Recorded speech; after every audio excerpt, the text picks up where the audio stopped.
Saudara, foto pertemuan antara Ketua KPK Firly Bahuri dengan mantan Menteri Pertanian Syahrul Yassin Limpo beredar di tengah dugaan kasus pemerasan oleh pimpinan KPK kepada Limpo terkait kasus korupsi di Kementerian Pertanian. Kami melihat foto yang beredar Ketua KPK Firly Bahuri sedang berbincang dengan Syahrul Yassin Limpo mengenakan baju olahraga di dalam sebuah ruangan. Sementara Syahrul Yassin Limpo duduk di samping Firly Bahuri mengenakan kemeja lengan pendek.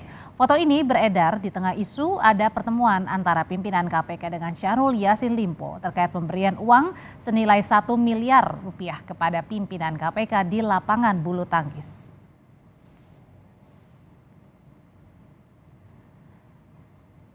Terkait beredarnya foto Ketua KPK Firly Bahuri dan mantan mentan Syahrul Yassin Limpo, Wakil Ketua KPK Nurul Gufron merespons melalui pesan tertulis. Nurul Gufron meminta untuk mengklarifikasi foto itu kepada yang bersangkutan. Konfirmasi itu ke yang bersangkutan, saya tidak tahu.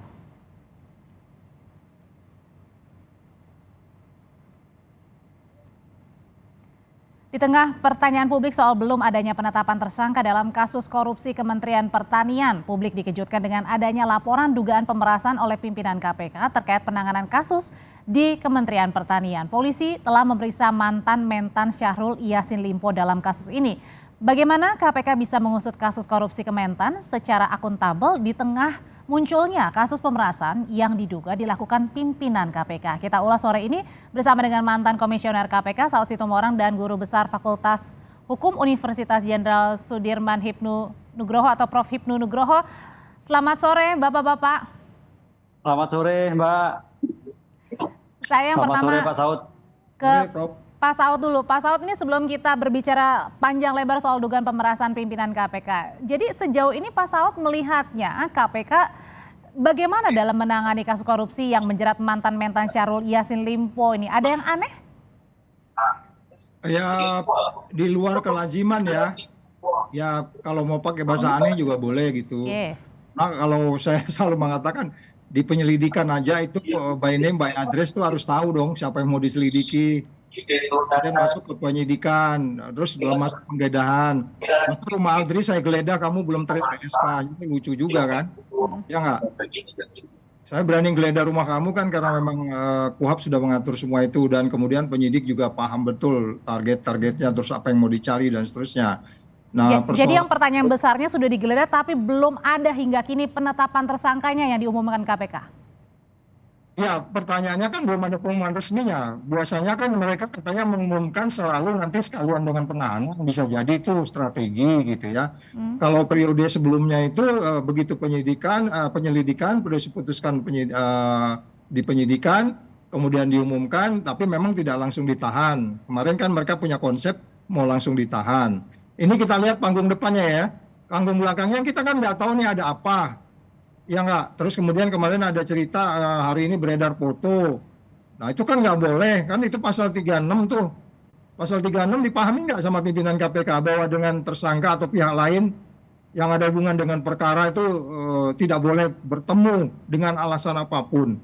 Jadi ini kan sebenarnya sudah, jadi dari sini aja sudah menunjukkan mereka nggak paham undang-undang KPK sendiri, bukan nggak paham, nggak mau menjalankan undang-undang KPK dengan benar dan proses KUHP ya dengan baik dan benar. Jadi kalau memang dari awal sudah ada, kan itu pimpinan semua menandatangani proses penyelidikan dan penyidikan.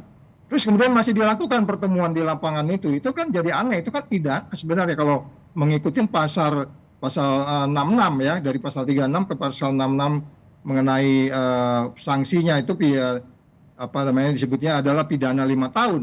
Jadi akhirnya kita masih bertanya ini ada apa ya gitu kok jadi banyak sekali yang menyelimutinya gitu kira-kira Mbak. Termasuk dengan pertanda tanya yang ditanyakan oleh publik adalah kemarin pada saat mentan sudah pulang dari luar negeri ke Indonesia masih bisa kemana-mana gitu tanpa harus diperiksa dulu ke KPK. Enggak, kalau itu debatable ya, artinya gini kan penyidik punya paham waktu di mana mereka harus mulai melakukan penyidikan, penahanan, memanggilan dan seterusnya kan penyidik punya kebebasan dalam hal ini independensi. Persoalannya kembali waktu itu memang kalau dia keluar negeri saya hanya mau lihat protokoler konsulernya, kan sempat hilang itu, kemudian Kalau seorang menteri ke luar negeri kan dari proses penyidikan sudah masuk, tentunya penyidik harus paham. Atau kalau mau ikut surveillance, take out dia di mana saat itu. Tapi kan ada waktu jeda hilang. Kemudian kita nggak tahu dia di mana. Kemudian protokol konselor KBRI juga nggak jelaskan, padahal menteri ada di luar negeri. Jadi banyak ya ini kalau mau diurut-urut kompleksitasnya kasus ini. Oke, sekarang saya ke Prof. Hipnu. Prof. Hipnu, gimana caranya membedakan nih, bisa mengusut dua-duanya antara dugaan korupsinya dengan dugaan pemerasannya, Prof?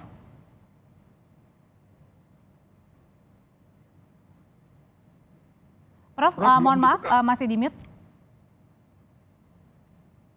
Ya, jadi ada dugaan-dugaan. Saya melihatnya begini, Mbak. Kalau dikatakan dugaan ya boleh-boleh saja ya. Karena ini kan satu levelnya orang dengan orang. Pak Menteri dengan Pak Ketua KPK. Subjeknya jelas, orang dengan orang. Kemudian kepentingannya jelas. Tadi Pak Saud mengatakan ini adalah tingkatannya Menteri, tingkatannya Ketua. Ketemu pun nggak boleh. Oleh karena itu kalau kita melihat dari proses penanganan sampai sekarang, kalau orang berpikir seperti itu sah-sah saja. Apalagi ada laporan. Kan itu Mbak. Laporan itu sebagai bentuk adanya suatu informasi, adanya suatu tindak pidana. Oleh karena itu dari laporan itu terhadap seseorang yang sekarang beredar dalam foto, itu suatu korelasi. Sehingga jangan-jangan betul, kan gitulah. Oleh karena itu laporan yang sekarang ini dilakukan suatu penyelidikan.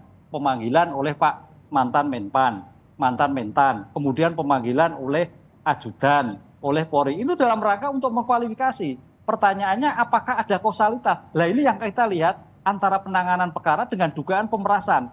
Itu kalau kita lihat suatu perkara-perkara umum modus itu simbiosis yang sering terjadi. Cuman pertanyaannya ini betul atau tidak? Itu masih tanda tanya ya? Ya, kalau lihat peristiwa tampaknya ada suatu kebenaran dugaan seperti itu. Karena levelnya sudah level tingkat tinggi. Peristiwanya juga sedang dilakukan. Apakah itu rumor? Itu juga menjadikan suatu perdebatan. Ini yang saya kira kita tunggu saja Mbak, gitu Mbak. Tapi kausalitasnya kok agak nyambung begitu. Oke, Pak Saud, kalau misalnya ini kan masih dugaan ya, belum terbukti begitu ya. Nah terkait dengan dugaan pemerasan ini yang diduga dilakukan oleh pimpinan KPK, gimana mestinya internal KPK termasuk Dewas harus meresponnya? Perlukah pimpinan yang diduga ini dinonaktifkan sementara? Oh iya, kalau saya bilang sih memang sebaiknya begitu. Sama, makanya saya bilang dalam case ini kita melihatnya ada ketelitian atau yang kurang di Dewas. Karena begini, kalau kemarin dimulainya dilakukan penyelidikan, terus dilakukannya ada laporan pemanggilan ataupun pendalaman dilakukan oleh Polda terhitung Agustus. Kalau sensornya dari Dewas ini baik, mereka kan harus segera mengklarifikasi itu gitu. Tapi kan kelihatannya diem-diem aja ya. Karena memang sangat berbeda pengawas internal saat ini dengan Dewas yang dulu, yang sangat detail, proaktif. Sekarang ini kita nggak ngerti. Tapi kalau kita mau bicara pemberantasan korupsi secara keseluruhan, ini kan harus di-clear-kan gitu. Artinya begini, kalau memang ada bertemu, itu fotonya ada, itu perlu didalami. Apa ada transaksi, itu perlu didalami. Tetapi pada bagian lain, kita kan nggak mau juga lepas ke belakang. Ini perilaku yang bersangkutan ini kan kurang lebih ada 6 case yang sudah berlaku selama ini. Itu yang saya bilang waktu case keempat, case ketiga, saya bilang, ini kalau nggak dilakukan penindakan, ini akan begini terus. Ternyata hari ini ada lagi berita yang sama. Jadi maksud saya, behavior ini kan sesuatu yang sangat erat sekali dengan persoalan integritas dan persoalan nilai yang udah berubah di KPK. Kalau pengalaman Pak Saud dulu gini, kalau misalnya ada diduga pimpinan yang tersangkut dugaan itu gitu, apa yang biasa waktu itu dilakukan? Oh tentunya pertama kan pengawas internal akan melakukan penyelidikan.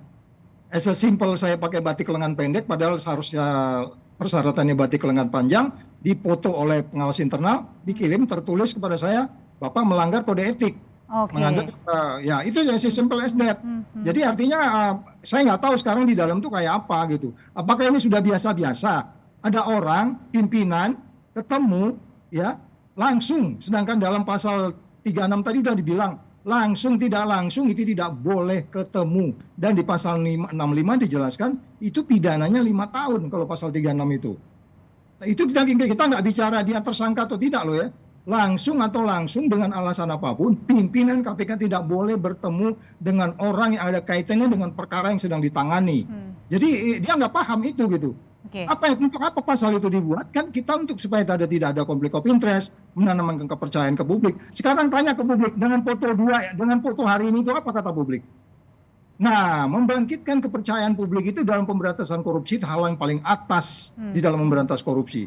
Sehingga kemudian terjadilah efisiensi dan seterusnya, memberantas korupsi kemudian mengubah perilaku. Orang akan pikir, ya pimpinannya begitu, gimana kita? Jadi sekali lagi, ini mungkin yang kita harus clearkan. Oleh sebab itu, karena KPK di bawah presiden, udah presiden yang ngomong, kamu berhenti dulu deh.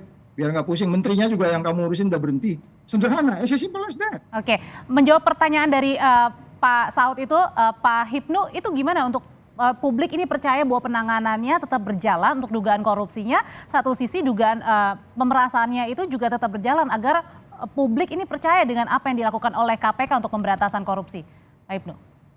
Ya, saya kira ini suatu taruhan sekali kepada Polda yang harus segera mungkin, seperti disampaikan oleh Pak Saud. Kalau ini sampai berlarut-larut terhadap kasus pemerasan pimpinan ketua KPK, ini akan menjadikan ketidakpercayaan terutama elemen lain, misalkan elemen penyuluh, elemen api, dan sebagainya. Ini akan jadi pembicaraan, sehingga tidak bisa berpikir objektif bagaimana pemberantasan korupsi ke depan. Kalau terhadap pimpinannya pun terjadi suatu masalah. Jadi ketika ada dugaan permasalahan seperti ini, kita mohon sekali Mabes Polri, Polda segera mungkin. Apakah ini terbukti atau tidak? Jadi jangan pelarut-larut, karena kondisi Indonesia itu suatu darurat korupsi. Terkait penanganan korupsi berlarut-larut, tapi penanganan lain juga demikian. Sehingga bagaimana jalan cepat pemerintah juga sebagai manajemen pengendalian tindak pidana itu sangat menentukan sekali. Kalau iya, kalau tidak, ya tidak. Begitu, Mbak. Jadi ada dua penanganan yang harus cepat dilaksanakan ya, dilakukan pengusutannya, ada dugaan korupsinya dan dugaan pemerasannya. Terima kasih Pak Hipnu Nugroho, terima kasih Pak Saud Situmorang, sehat selalu. Hipnu, selamat jalan. Terima kasih, matur nuwun.